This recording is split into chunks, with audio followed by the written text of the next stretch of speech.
Hey y'all. So you're going to hear me say this several times throughout the course of reading this book, but this really is one of my favorite chapters. It's funny and it makes me laugh. So without further ado, chapter 3. Remember, this is Scout's first day at school, and it turned out not to be quite as ideal as she had hoped.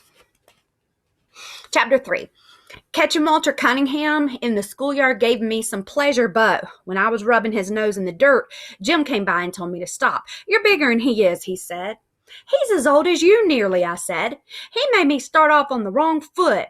Let him go, Scout. Why? He didn't have any lunch, I said, and explained my involvement in Walter's dietary affairs. Walter had picked himself up and was standing quietly listening to Jim and me. His fists were half cocked, as if expecting an onslaught from both of us. I stomped at him to chase him away, but Jim put out his hand and stopped me. He examined Walter with an air of speculation. "Your daddy, Mr. Walter Cunningham, from Old Sarum?" he asked, and Walter nodded. Walter looked as if he had been raised on fish food. His eyes, as blue as Dill Harris's, were red-rimmed and watery. There was no color in his face except at the tip of his nose, which was moistly pink. He fingered the straps of his overalls, nervously picking at the metal hooks. Jim suddenly grinned at him. "Come on home to dinner with us, Walter," he said. "We'd be glad to have you." Walter's face brightened, then darkened. Jim said, "Our daddy's a friend of your daddy's. Scout here, she's crazy. She won't fight you anymore." "I wouldn't be too certain of that," I said. Jim's free disposition of my pledge irked me, but precious noontime minutes were ticking away. "Yeah, Walter, I won't jump on you again. Don't you like butter beans? Our cow's a real good cook." Walter stood where he was, biting his lip. Jim and I gave up, and we were nearly to the Radley place when Walter called, "Hey, I'm coming." When Walter caught up with us, Jim made pleasant conversation with him. "A Hank lives there," he said, cordially pointing to the Radley house. "Ever hear about him, Walter?" "Reckon I have," said Walter. "Almost died first year I come to school and ate them pecans. Folks say he poisoned them and put them over on the school side of the fence." Jim seemed to have little fear of Boo Radley now that Walter and I walked beside him. Indeed, Jim grew boastful. "I went all the way up to the house once," he said to Walter. "Anybody who went up to the house once ought to not to still run every time he passes it," I said to the clouds above. "And who's running, Miss Priss?" "You are when ain't anybody with you." By the time we reached our front steps, Walter had forgotten he was a Cunningham. Jim ran to the kitchen and asked Calpurnia to set an extra plate. We had company. Atticus greeted Walter and began a discussion about crops neither Jim nor I could follow. "Reason I can't pass the first grade, Mr. Finch, is I've had to stay out every spring and help Papa with the chopping, but there's another at the house now that's field size."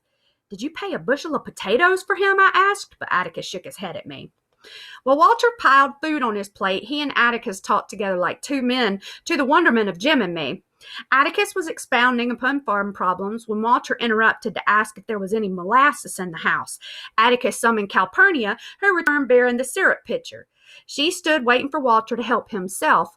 Walter poured syrup on his vegetables and meat with a generous hand. He would probably have poured it into his milk glass had I not asked what the Sam Hill he was doing. The silver saucer clattered when he replaced the pitcher, and he quickly put his hands in his lap. Then he ducked his head. Atticus shook his head at me again. "But he's gone and drowned his dinner in syrup," I protested. "He's poured it all over." It was then that Calpurnia requested my presence in the kitchen. Y'all, Walter always reminds me of Elf. You remember all the syrup and all that he put on the spaghetti.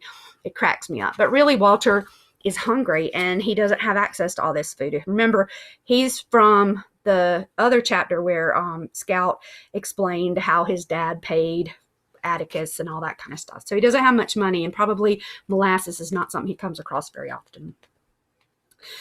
She was furious, and when she was furious, Calpurnia's grammar became erratic. When in tranquility, her grammar was as good as anybody's in Maycomb. Atticus said Calpurnia had more education than most colored folks. When she squinted down at me, the tiny lines around her eyes deepened. "There's some folks who don't eat like us," she fiercely whispered. "But you ain't called on to contradict them at the table when they don't. That boy is your company, and if he wants to eat up the tablecloth, you let him, you hear?" He ain't company, Cal. He's just a Cunningham. Hush your mouth. Don't matter who they are. Anybody sets foot in this house is your company, and don't you let me catch you remarking on their ways like you was so high and mighty. Your folks might be better than the Cunninghams, but don't count for nothing the way you're disgracing them. If you can't act fit to eat at the table, you can just sit here and eat in the kitchen. Calpurnia sent me through the swinging door to the dining room with a stinging smack. I retrieved my plate and finished dinner in the kitchen, thankful, though, that I was spared the humiliation of facing them again. I told Calpurnia to just wait. I'd fix her. One of these days, when she wasn't looking, I'd go off and drown myself in Barker's Eddy, and then she'd be sorry. Besides, I added, she'd already got me in trouble once today. She had taught me to write, and it was all her fault. Hush your fussing, she said.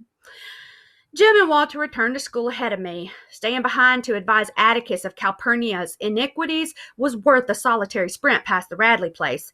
She likes Jim better than she likes me anyway, I concluded, and suggested that Atticus lose no time in packing her off.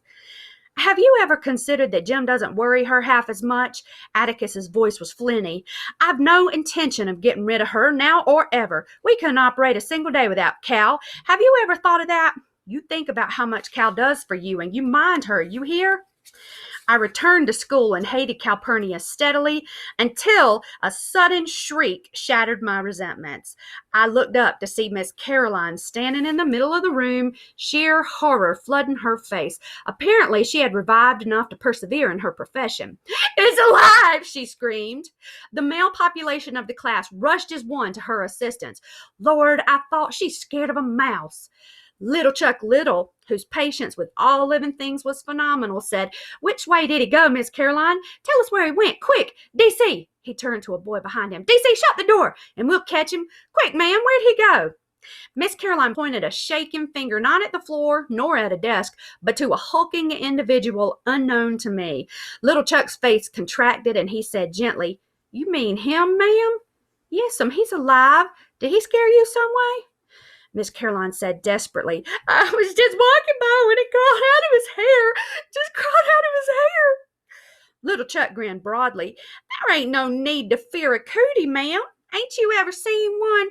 Now, don't you be afraid. You just go back to your desk and teach us some more." So, if you don't know what a cootie is, it's lice. Little Chuck Little was another member of the population who didn't know where his next meal was coming from, but he was a born gentleman. He put his hand under her elbow and led Miss Caroline to the front of the room.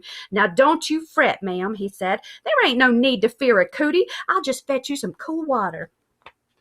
The cootie's host showed not the faintest interest in the furor he had wrought.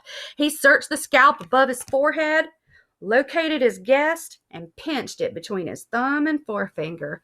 Miss Caroline watched the process in horrid fascination. Little Chuck brought water in a paper cup, and she drank it gratefully. Finally, she found her voice. "What is your name, son?" she asked softly. The boy blinked. "Who? Me?" Miss Caroline nodded. "Burris Ewell." Miss Caroline inspected her roll book. "I have a Ewell here, but I don't have a first name. Would you spell your first name for me?" "Don't know how. They call me Burris at home." "Well, Burris," said Miss Caroline, "I think we'd better excuse you for the rest of the afternoon. I want you to go home and wash your hair." From her desk, she produced a thick volume, leafed through its pages, and read for a moment. "A good home remedy for Burris. I want you to go home and wash your hair with live soap. When you've done that, treat your scalp with kerosene." "What for, missus?" "To get rid of the cooties. You see, Burris, the other children might catch them, and you wouldn't want that, would you?" The boy stood up. He was the filthiest human I had ever seen. His neck was dark gray, the backs of his hands were rusty, and his fingernails were black deep into the quick. He peered at Miss Caroline from a fist-sized clean space on his face. No one had noticed him, probably, because Miss Caroline and I had entertained the class most of the morning. "And Burris," said Miss Caroline, "please bathe yourself before you come back tomorrow." The boy laughed rudely. "You ain't sending me home, missus. I was on the verge of leaving. I done my time for this year." Miss Caroline looked puzzled. "What do you mean by that?" The boy did not answer. He gave a short, contemptuous snort. One of the elderly members of the class answered her. He's one of the Ewells, ma'am. And I wondered if this explanation would be as unsuccessful as my attempt. But Miss Caroline seemed willing to listen. Whole school's full of 'em. They come first day every year and then leave. The truant lady gets 'em here 'cause she threatens 'em with the sheriff, but she's give up trying to hold 'em. She reckons she's carried out the law, just getting their names on the roll and running 'em here the first day. You're supposed to mark 'em absent the rest of the year. But what about their parents? Asked Miss Caroline in genuine concern. Ain't got no mother, was the answer, and their pa's right contentious. That means he's hard to get along with. Burris Ewell was flattered by the recital. Been coming to the first day of the first grade for 3 years now, he said expansively. Reckon if I'm smart this year, they'll promote me to the second. Miss Caroline said, Sit back down, please, Burris. And the moment she said it, I knew she had made a serious mistake. The boy's condescension flashed to anger. You try and make me Mrs. I want y'all to remember that these kids are in the first grade. Don't forget this. Little Chuck Little got to his feet. Let him go, ma'am, he said. He's a mean one, a hard-down mean one. He's liable to start something, and there's some little folks here. He was among the most diminutive of men, which means small, but when Burris Ewell turned toward him, little Chuck's right hand went to his pocket. Watch your step, Burris, he said. I'd soon kill you as look at you. Now go home. What y'all think little Chuck Little has in his pocket?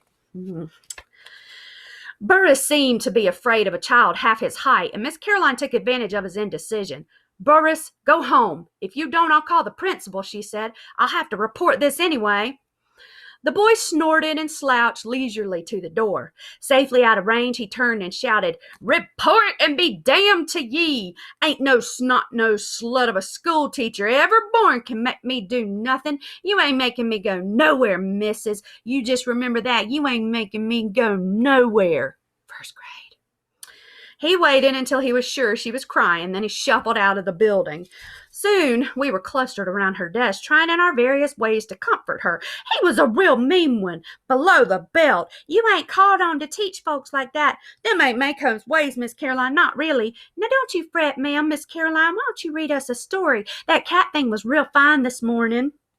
Miss Caroline smiled, blew her nose, said, Thank you, darlings, dispersed us, opened a book, and mystified the first grade with a long narrative about a toad frog that lived in a hall.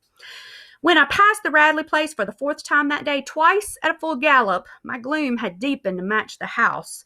If the remainder of the school year were as fraught with drama as the first day, perhaps it would be mildly entertaining, but the prospect of spending 9 months refraining from reading and writing made me think of running away.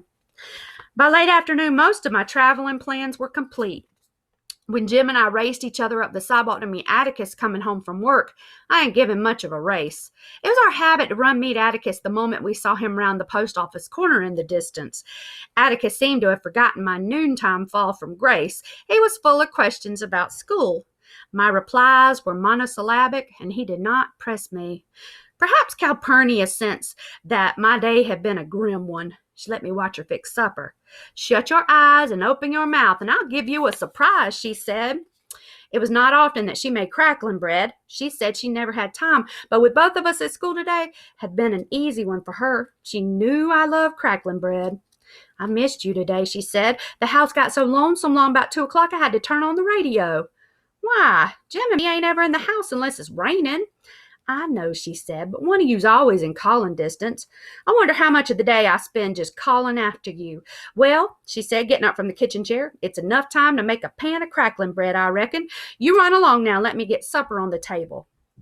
Calpurnia bent down and kissed me. I ran along wondering what had come over her. She had wanted to make up with me, that was it. She had always been too hard on me. She had at last seen the error of her fractious ways. She was sorry and too stubborn to say so. I was weary from the day's crimes. After supper, Atticus sat down with the paper and called, Scout, ready to read? The Lord sent me more than I could bear, and I went to the front porch. Atticus followed me. Something wrong, Scout?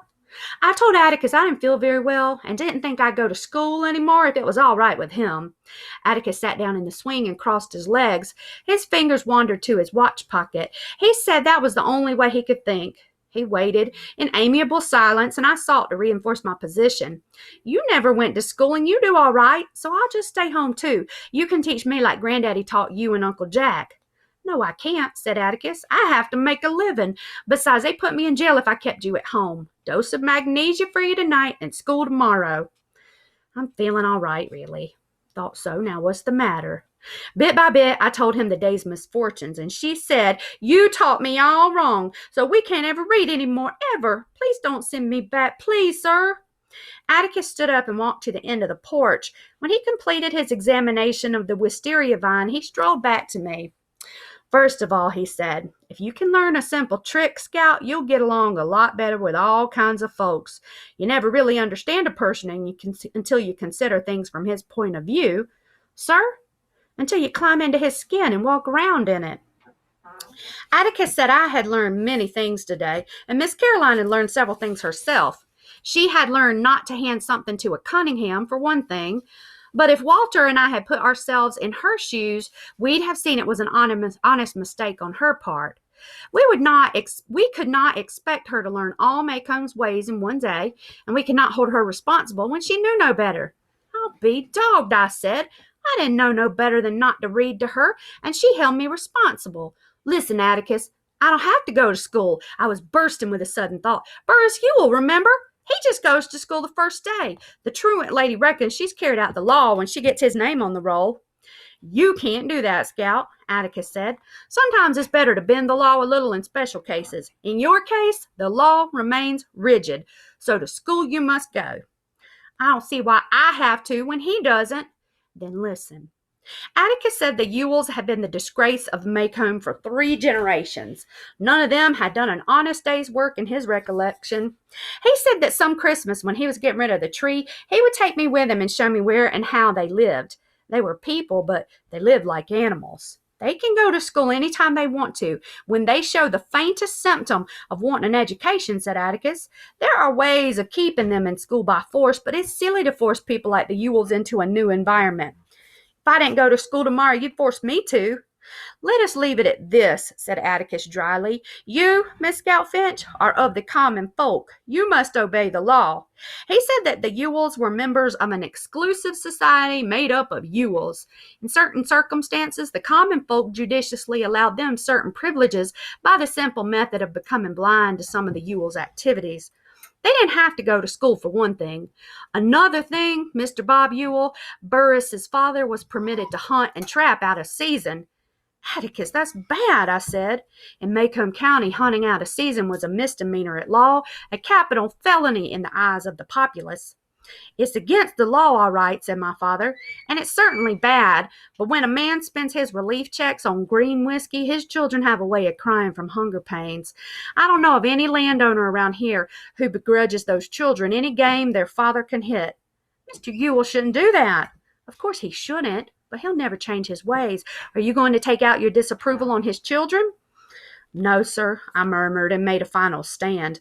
But if I keep on going to school, we can't ever read any more. That's really bothering you, isn't it? Yes, sir.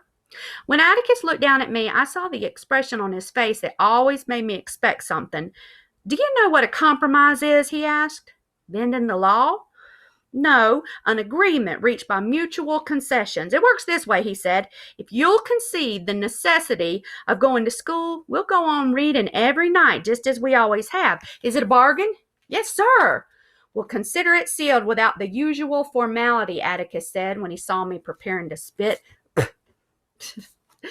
As I opened the front screen door, Atticus said, By the way, Scout, you better not say anything at school about our agreement. Why not? I'm afraid our activities would be received with considerable disapprobation by the more learned authorities. Jim and I were accustomed to our father's last will and testament diction, and we were at all times free to interrupt Atticus for a translation when it was beyond our understanding. Huh, sir? I never went to school, he said, but I have a feeling that if you tell Miss Caroline we read every night, she'll get after me, and I won't want her after me. Atticus kept us in fits that evening, gravely reading columns of print about a man who sat on a flagpole for no discernible reason, which was reason enough for Jim to spend the following Saturday aloft in the treehouse. Jim sat from after breakfast until sunset and would have remained overnight had not Atticus severed his supply lines. I'd spent most of the day climbing up and down, running errands for him, providing him with literature, nourishment, and water, and was carrying him blankets for the night when Atticus said if I paid no attention to Jim, Jim would calm down. Atticus was right.